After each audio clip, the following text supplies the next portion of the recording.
شدید گرمی کے موسم میں میں اپنا سوٹ کیس اٹھائے ریلوے اسٹیشن پر کھڑی تھی۔ 2 گھنٹے پہلے گاڑی مجھے اپنی منزل پر اتار کر چلی گئی تھی۔ موبائل فون مسلسل استعمال کرنے کی وجہ سے میری آنکھوں کے سامنے اندھیرا چھا رہا تھا۔ میں پچھلے 2 گھنٹے سے اپنی خالہ جان کو فون ملا رہی تھی، جو پتہ نہیں ایسے کون سے کاموں میں مصروف تھی کہ انہیں میری آمد کے بارے میں بھی یاد نہیں رہا۔ انہوں نے مجھے خود اصرار کر کے اسلام آباد سے لاہور اپنے پاس گرمی کی چھٹیاں گزارنے کے لیے بلوایا تھا۔ میں اپنے والدین کے ساتھ لڑ کر خالہ کے پاس چھٹیاں منانے کے لیے آ گئی۔ مجھے اپنی بیوقوفی پر بہت غصہ تھا۔ میں ان کے پاس کئی بار گرمیوں کی چھٹیاں گزارنے کے لیے جا چکی تھی، مگر مجھے ریلوے اسٹیشن پر ان کے گھر تک کا سفر یاد نہیں تھا، جس کے باعث ریلوے اسٹیشن پر کھڑی خوار ہو رہی تھی۔ اچانک سے میرے فون کی بیل بجنے لگی۔ جب میں نے فون کی جانب دیکھا تو فوری سے نمبر اٹھایا۔ مقابل کی آواز سنتے ہی میری حیرت کی انتہا نہ رہی۔ وہ کوئی اور نہیں بلکہ خالو جان تھے۔ جب میں نے ان سے خالہ کے متعلق دریافت کیا تو جو خبر مجھے ملی اس سے میرے اوزان خطا ہو گئے۔ مجھے خالو جان نے بتایا کہ پچھلے 2 گھنٹے سے وہ ہسپتال میں خوار ہو رہے ہیں، کیونکہ میرے آنے کی خوشی میں خالہ جان جلدی سے گھر سے باہر نکل رہی تھی۔ اچانک سے ان کا پاؤں پھسلا اور وہ سیڑھیوں سے نیچے گر گئیں۔ خالو جان نے مجھے بتایا کہ انہیں تو کوئی بھی ہوش نہ رہا تھا، اس لیے وہ جلدی سے خالہ جان کو لے کر ہسپتال چلے گئے۔ اپنی رودار سنانے کے بعد پھر انہوں نے مجھے ریلوے اسٹیشن جلد آنے کا کہہ کر فون بند کر دیا۔ ریلوے اسٹیشن پر مجھے دور دور تک کوئی بھی بینچ نظر نہیں آ رہا تھا جہاں بیٹھ کر میں خالو کا مزید انتظار کر سکتی۔ اس سے پہلے کہ میں اپنے سوٹ کیس کو سیدھا کر کے اس پر بیٹھتی، میں نے ایک بزرگ کو اپنی جانب آتے دیکھا۔ ریلوے اسٹیشن میں کم ہی مسافر رہ گئے تھے۔ اس بزرگ کے چہرے پر نور دیکھ کر تو میں حیران رہ گئی۔ جیسے ٹرانس کی کیفیت میں ان کی جانب بڑھنے لگی تو انہوں نے ہاتھ بلند کر کے مجھے اپنے قریب آنے سے منع کر دیا۔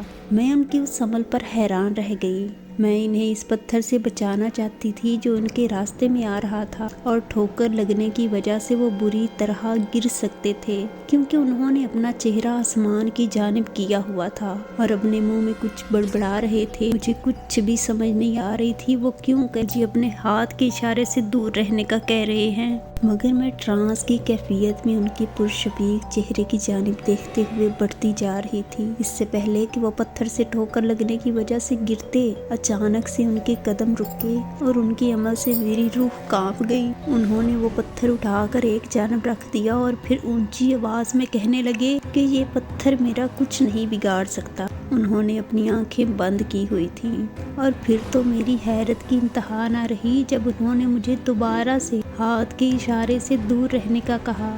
میں حیران تھی کہ ان کی آنکھیں تو بند ہیں، پھر وہ مجھے کس طرح سے دیکھ رہے ہیں۔ میں یہ سب کچھ دل میں سوچ رہی تھی کہ جو الفاظ اس بزرگ نے کہے وہ سن کر میرے اوپر جمود کی کیفیت طاری ہو گئی۔ انہوں نے آنکھیں کھولتے ہوئے کہا کہ لڑکی چلی جا یہاں سے، اور یہاں پر دوبارہ نظر نہ آنا، یہ تیرے لیے بہت بہتر ہوگا، اور کبھی مجھے اپنا یہ چہرہ مت دکھانا۔ چلی جاؤ یہاں سے اور دوبارہ کبھی بھی اس جگہ پر واپس نہ آنا، ورنہ تم بہت بڑی مصیبت میں پھنس جاؤ گی، جہاں سے نکلنا تمہارے لیے مشکل ہو جائے گا۔ پھر انہوں نے ایسی حرکت کی جس کی وجہ سے مجھ سے زمین پر کھڑا رہنا محال ہو گیا۔ انہوں نے زمین سے مٹی اٹھا کر میری جانب اچھالی۔ آنکھوں میں مٹی پڑنے کی وجہ سے مجھے کچھ بھی نظر نہیں آیا۔ میں منہ کے بل زمین پر گری۔ میں نے اپنی آنکھوں سے مٹی صاف کرنے کے بعد جیسے ہی آنکھیں کھولی تو اس بزرگ کو وہاں پر نہ پا کر مجھے حیرت کا شدید جھٹکا لگا۔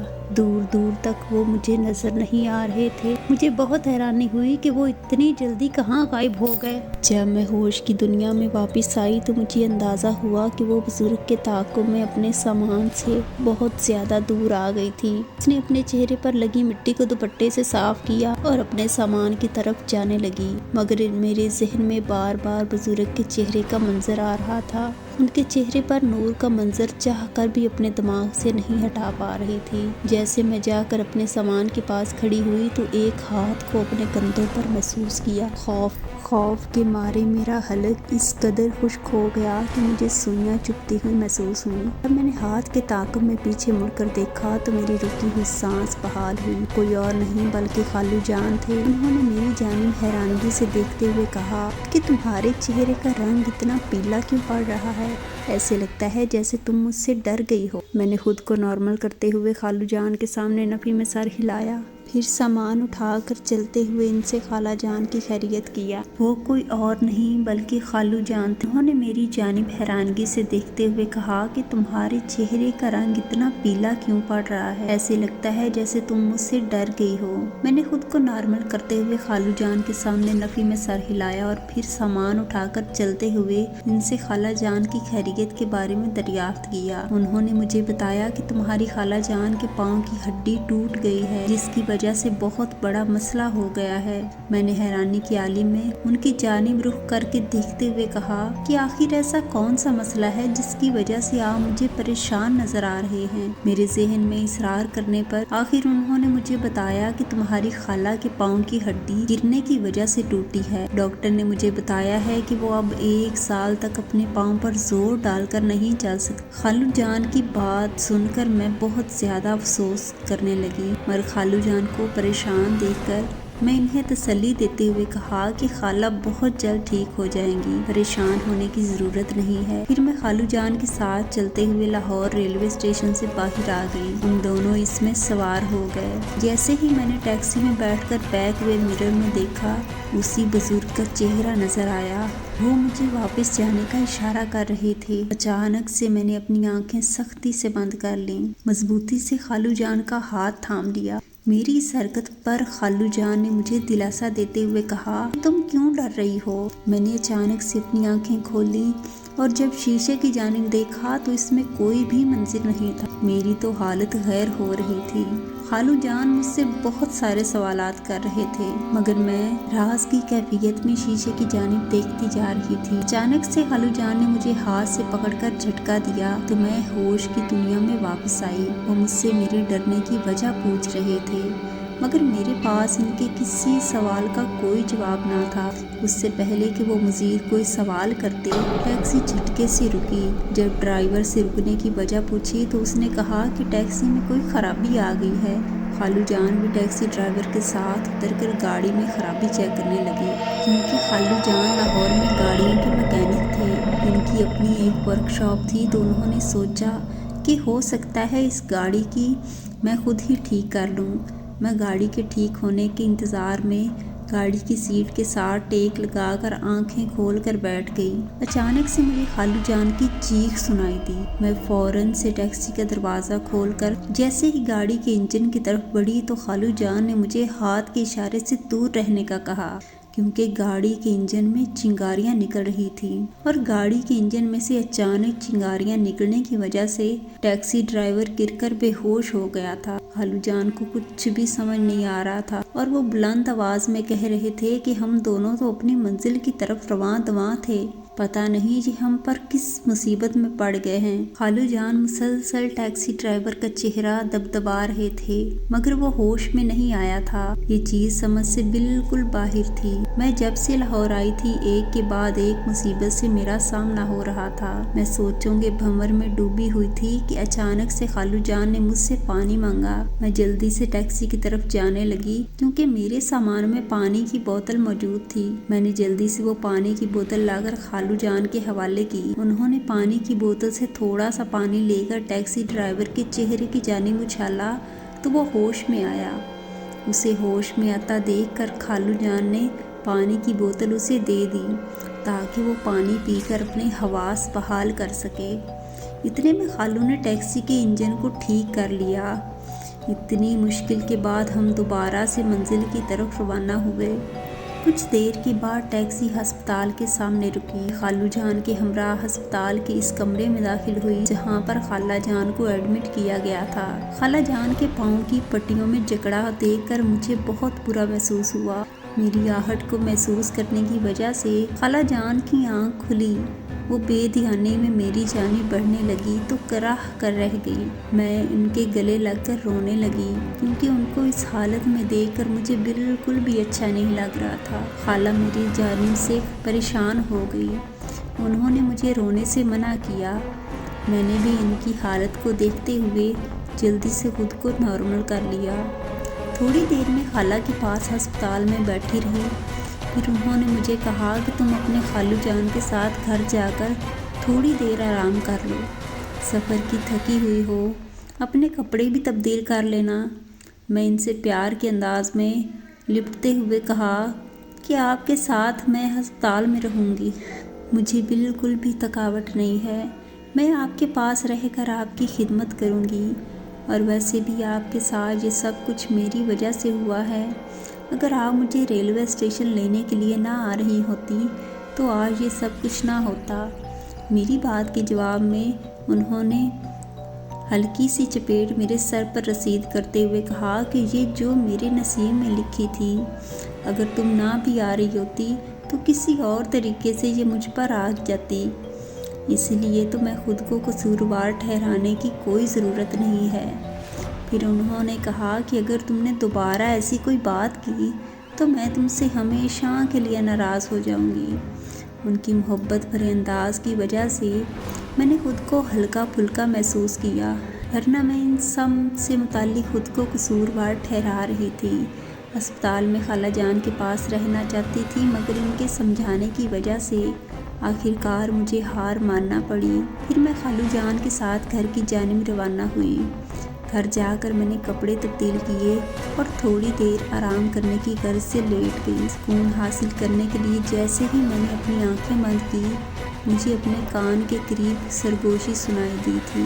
مجھے ایسا محسوس ہوا جیسے کوئی کہہ رہا ہو کہ اب میں تمہیں نہیں جانے دوں گا۔ خوف کے مارے جیسے میں نے اپنی آنکھیں کھولیں، مجھے پورا کمرہ سنسان دکھائی دے رہا تھا۔ خوف کے مارے آنکھوں سے نیند جدا ہو چکی تھی۔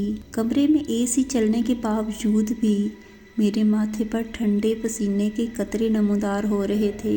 میں نے ٹیشو پیپر کی مدد سے اپنے پسینے کو صاف کیا۔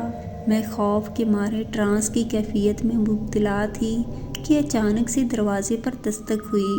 جب میں نے جا کر دروازہ کھولا تو سامنے خالو جان کھڑے، ان کے ہاتھ میں کھانے کی چیزوں کا سامان تھا۔ انہوں نے میرے سامنے معذرت کرتے ہوئے کہا کہ تمہاری خالہ تو ہسپتال میں ہے، اگر وہ ہوتی تو تمہارے لیے ہمیشہ کی طرح کوئی اچھا کھانا بناتی، میں تمہاری وجہ سے باہر سے کھانا لے کر آیا ہوں، سفر سے تھکی ہوئی ہو، کچھ کھا لو تاکہ تمہاری ہمت بحال ہو سکے۔ میں نے خالو جان سے کہا کہ آپ مرغی کا گوشت لا دیں تاکہ میں یخنی بنا کر خالہ کے لیے ہسپتال لے جا سکوں۔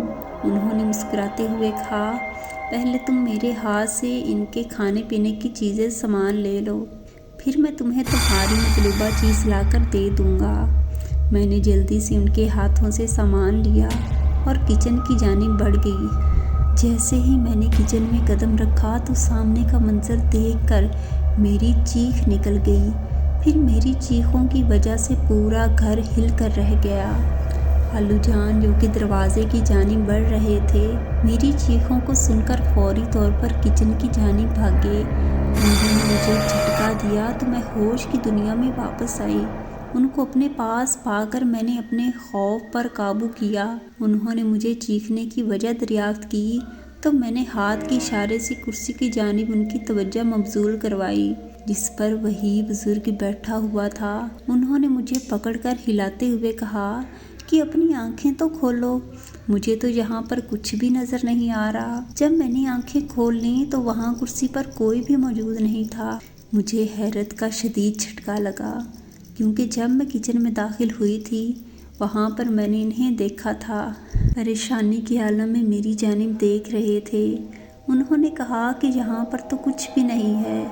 میں نے ان سے کہا کہ میں نے یہاں پر ایک چھپکلی کو دیکھا تھا جس کی وجہ سے میں ڈر گئی، کیونکہ اگر میں ان کو سچ بتاتی تو وہ میری بات پر بالکل بھی یقین نہ کرتے، اور مجھے بھی کچھ دیر پہلے والے منظر پر یقین نہیں آنا تھا۔ میں نے وہ منظر اپنی آنکھوں سے دیکھا تھا۔ خالو جان نے کہا کہ یہاں پر کوئی بھی چھپکلی نہیں ہے، ہو سکتا ہے کہ تمہارا وہم ہو، جس کی وجہ سے تم ڈر گئی۔ وہ میری وجہ سے پریشان ہو گئے۔ میں نے ان سے کہا کہ اب میں ٹھیک ہوں، آپ جس کام کی وجہ سے جا رہے تھے آپ چلے جائیں۔ انہوں نے دروازے کی جانب قدم بڑھائے اور میں کچن میں جا کر کھانے پینے کی چیزوں کا سامان پلیٹوں میں نکالنے لگی، مگر میرا دھیان کرسی کی جانب تھا۔ پھر میں کھانے کا سامان لے کر کمرے میں آ گئی۔ پیٹ بھر کر کھانا کھانے کے بعد میں کچھ دیر پلنگ پر لیٹ گئی۔ پھر مجھے باہر سے خالو جان کی آواز سنائی دی۔ وہ مرغی کا گوشت لے کر آ گئے تھے۔ میں نے جلدی سے کچن میں جا کر مرغی کی یخنی تیار کی، پھر خالو جان کے ساتھ وہ یخنی لے کر ہسپتال روانہ ہوئی۔ جیسے ہی ہم دونوں ہسپتال میں داخل ہوئے تو سامنے کا منظر دیکھ کر میں پریشان ہو گئی۔ ہر طرف افراتفری کا سامان تھا، سب لوگ ایک دوسرے کو دھکے دیتے ہوئے بھاگ رہے تھے۔ سامنے کی صورتحال دیکھ کر ہم دونوں کو کچھ بھی سمجھ نہیں آ رہی تھی کہ کیا۔ اچانک سے ایک ڈاکٹر کو دوڑتے ہوئے خالو نے دیکھا تو اس کو روک کر ہسپتال میں پیش آنے والی اس افراتفری کے بارے میں دریافت کرنے لگے۔ اس ڈاکٹر نے بتایا کہ یہاں پر ایک مریض ہے جس کو پاگل پن کے دورے پڑتے تھے، مگر اس کے لواحقین اس بات کو ماننے کے لیے تیار نہ تھے کہ وہ اسے پاگل خانے میں جمع کروائیں، جس کی وجہ سے انہوں نے اس پاگل آدمی کو اس ہسپتال میں رکھا ہوا تھا اور نرسوں کی لاپرواہی کی وجہ سے غائب ہو گیا۔ اب اس کے لواحقین ہسپتال میں گھس کر توڑ پھوڑ کر رہے ہیں اور پورے ہسپتال کو اس بات کا ذمہ دار ٹھہرا رہے ہیں۔ اس ڈاکٹر نے بتایا کہ ابھی تھوڑی دیر میں پولیس آتی ہی ہوگی۔ کچھ دیر بعد پولیس نے آ کر فوراً ہی ہسپتال کی صورتحال کو سنبھال لیا۔ پھر ہم دونوں خالہ کے کمرے میں گئے۔ وہ بھی ہسپتال کی صورتحال سے بہت پریشان تھیں۔ وہ تو اس تمام صورتحال سے اس قدر پریشان ہو گئی کہ انہوں نے خالو جان کے ساتھ ضد کی کہ مجھے جلدی سے گھر لے کر جاؤ، مجھے اس طرح کے ہسپتال میں نہیں رہنا۔ خالو جان نے انہیں بہت سمجھانے کی کوشش کی، مگر وہ تو ایک بات سننے تیار نہ تھیں۔ میں نے بھی یخنی بنانے کے بہانے ان کو ٹالنے کی بہت کوشش کی، مگر وہ تو کوئی بات سننے کو تیار نہیں تھی۔ اور پھر وہی ہوا جس کا ڈر تھا۔ انہوں نے اپنی بات منوا کر ہی دم لیا، مگر ان کا اظہار میں گھر جانا ان کی صحت کے لیے بالکل بھی ٹھیک نہ تھا۔ ان کو ٹالنے کی کوشش کی، مگر ہم دونوں خالہ کی ضد کے سامنے بے بس تھے، کیونکہ خالہ ہسپتال میں پیش آنے والی افراتفری کی وجہ سے بہت پریشان تھی، اس لیے وہ ہسپتال میں رکنا نہیں چاہتی تھی۔ ہم دونوں خالہ جان کو ہسپتال سے ڈسچارج کروا کر گھر لے آئے۔ میں ڈاکٹر کی ہدایت کے مطابق خالہ جان کا کمرے میں ہی خیال رکھنے لگی۔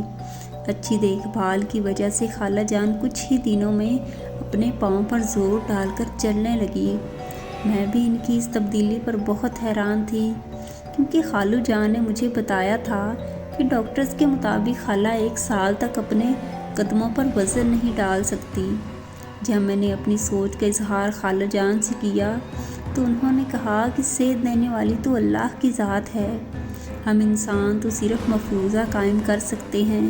خالو جان نے خالہ کی جلد صحت یابی کی خوشی میں گھر میں قرآن خوانی کا انتظام کروایا۔ تمام انتظامات بہت اچھے طریقے سے کروائے گئے۔ سارا دن قرآن خوانی کے تمام کام کرنے کے بعد جب میں رات کو پلنگ پر سوئی تو فوراً مجھ پر نیند کا غلبہ طاری ہو گیا۔ آنکھ کچھ بجنے کی وجہ سے کھلی۔ جب میں نے اٹھ کر کمرے کا جائزہ لیا تو مجھے کمرے کی کھڑکی کھلی نظر آئی۔ مجھے حیرت کا شدید جھٹکا لگا، کیونکہ میں نے سوتے وقت کھڑکی اچھے سے بند کی تھی۔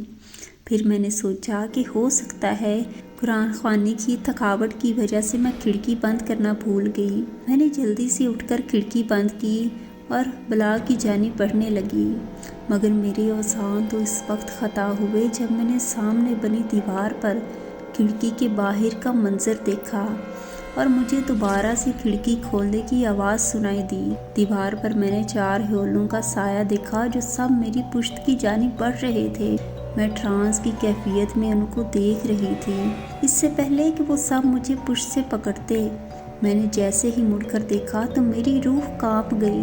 وہ کھڑکی جو میں نے بند کی تھی وہ کھلی تھی، مگر میرے پیچھے کوئی بھی نہ تھا۔ میں نے جیسے ہی دیوار کی جانب دیکھا تو وہ سایہ میری جانب ویسے ہی بڑھ رہے تھے۔ میں نے بیت وقت آیت الکرسی پڑھنا شروع کر دی۔ خوف کے مارے مجھے کچھ بھی سمجھ نہیں آ رہا تھا۔ میں نے ہاتھوں سے اپنے کمرے کا دروازہ بجانا شروع کر دیا، مگر آیت الکرسی کا ورد مسلسل جاری رکھا، اور پیر اچانک سے خالو اور خالہ جان میری چیخوں کی آواز سن کر کمرے میں داخل ہوئے۔ پھر میں خالہ جان کے گلے لگ گئی اور ڈر کے مارے آیت الکرسی پڑھتی جا رہی تھی۔ خالہ نے جب مجھے جھنجھوڑا تو میں ہوش کی دنیا میں واپس آئی۔ پھر خالہ نے مجھ سے ڈرنے کی وجہ دریافت کی۔ اس سے پہلے کہ میں ان کو کچھ بتاتی، ایک آواز میرے کانوں میں گونجی کہ کسی کو کچھ مت بتانا، ورنہ میں تمہیں جان سے مار ڈالوں گا۔ اس آواز کا خوف اس قدر زیادہ تھا کہ میں بے ہوش ہو گئی، اور پھر مجھے کچھ بھی یاد نہ رہا۔ جب مجھے ہوش آیا تو خالہ جان کی زبانی مجھے علم ہوا کہ میں 3 دن مسلسل بے ہوش رہی ہوں۔ مجھے تو ان کی بات پر یقین نہیں آ رہا تھا، لیکن جب میں نے کیلنڈر کی جانب دیکھا تو مجھے حیرت کا شدید جھٹکا لگا، کیونکہ جس رات کو میرے ساتھ واقعہ پیش آیا تھا اس کے 3 دن بعد کی تاریخ کیلنڈر پر لہرا رہی تھی۔ پھر پانی میری جانب بڑھایا تو میں ان کو سوالیہ نظروں سے دیکھنے لگی۔ انہوں نے مجھے بتایا کہ تم بے ہوش ہو جانے کی وجہ سے تیز بخار میں مبتلا ہو گئی، دوا کے بعد بھی تمہیں ہوش نہیں آیا۔ تمہارے خالو ایک درویش بزرگ سے دم کیا پانی لے کر آئے، یہی پانی پینے کی وجہ سے تم ہوش میں آئی ہو۔ ان کی بات سنتے ہوئے پانی کا گلاس لے کر پینا شروع کر دیا۔ مجھے خالہ کی باتوں پر بالکل بھی یقین نہیں آ رہا تھا۔ کچھ دیر خالہ میرے پاس بیٹھی رہیں، پھر مجھے آرام کرنے کا کہہ کر کمرے سے باہر چلی گئی۔ میری آنکھوں کے سامنے 3 راتوں سے پہلے والا منظر لہرایا تو میں نے اپنے جسم سے خوف کی لہر محسوس کی۔ تھوڑی دیر کے بعد خالہ میرے لیے مرغی کا گوشت ڈھونڈ کر لے آئی۔ اس سے پہلے کہ میں اس گوشت کو ہاتھ لگاتی، میرا جسم اڑنے لگا اور میرا پورا جسم ہوا میں مقید ہو گیا۔ میرے جسم میں شدید درد ہو رہا تھا۔ اپنے جسم کو ہوا میں مقید دیکھ کر میں ہوش و حواس سے بیگانہ ہو رہی تھی، اور ہوائی طاقت نے میرا سر دیواروں میں مارنا شروع کر دیا۔ میں نے ساتھ کیا کیا ہو رہا تھا میری سمجھ میں کچھ بھی نہیں آ رہا تھا۔ میں آیت الکرسی کا ورد کرنا شروع کر دیا۔ مجھے اس ہوائی طاقت میں اس قدر زور سے زمین پر پٹخا کہ میرے سر سے خون نکلنا شروع ہو گیا۔ خالہ جان فوری طور پر میرے پاس آئی۔ ہماری آوازیں سن کر خالو جان بھی کمرے میں آ چکے تھے۔ میرے ماتھے سے خون نکلتا دیکھ کر خالو بہت پریشان ہو گئے۔ وہ فوری طور پر فرسٹ ایڈ باکس لے کر آئے اور میری پٹی کرنے لگے۔ ان چوٹوں کی وجہ سے مجھ پر غشی طاری ہو رہی تھی۔ خالہ نے مجھے سکون سے لیٹنے کا کہا، مگر خوف کے مارے میرا جسم کانپ رہا تھا۔ جب خالو نے میری جانب سے متعلق تمام معاملے کے بارے میں دریافت کیا تو خالہ ان کو تمام واقعے کے بارے میں بتانے لگی۔ خالو جان بھی تمام واقعہ سن کر بہت زیادہ پریشان ہو گئے۔ انہوں نے خالہ سے کہا کہ مجھے لگتا ہے ہمارے گھر میں کوئی بھوت پریت آ گئے ہیں جو کہ اس بچی کو پریشان کر رہے ہیں۔ ہمیں کسی عالم کو بتانا ہوگا، ہو سکتا ہے کہ ہم کسی بڑی پریشانی سے دوچار ہونے سے بچ جائیں۔ خالہ جان کو ان کی بات پسند آئی تو انہوں نے اس بات سے سر ہلا دیا اور جلد ہی اس پر عمل کرنے کی تاکید کی۔ رات کو خالو جان ایک نیک ہستی کے ساتھ گھر میں داخل ہوئے جس کا نام بابا عبدالستار تھا۔ وہ بھوت پریت کو انسانی دنیا سے دور کرنے کا کام کرتے تھے۔ انہوں نے بہت سارے لوگوں کی مدد کی تھی، اور خالو کے ایک دوست کی مدد سے وہ ہمارے گھر موجود تھے۔ خالو نے انہیں میرے ساتھ پیش ہونے والے واقعے کی تمام رودات سنائی۔ انہوں نے اپنے منہ کچھ کلمات پڑھ کر مجھ پر پھونکے اور پھر ایک سفید رنگ کا پاؤڈر زمین پر دائرے کی شکل میں پھیلانا شروع کر دیا۔ تجسس کے مارے جب میں نے ان سے پاؤڈر کے بارے میں دریافت کیا تو انہوں نے کہا یہ لوبان ہے جس کی خوشبو سے بھوت پریت جلدی آتے ہیں۔ انہوں نے مجھے اس دائرے میں بیٹھنے کا کہا اور پھر وہ کلمات پڑھنے لگے۔ اچانک سے پورے کمرے کی بتیاں بند ہو گئیں، تیز ہوا چلنے لگی جس کی وجہ سے کھڑکیاں بجنے لگیں۔ میں نے دائرے میں سے اٹھنے کی کوشش کی تو انہوں نے مجھے ہاتھ کے اشارے سے اس میں بیٹھنے کا کہا۔ پھر انہوں نے ایک دیا روشن کیا۔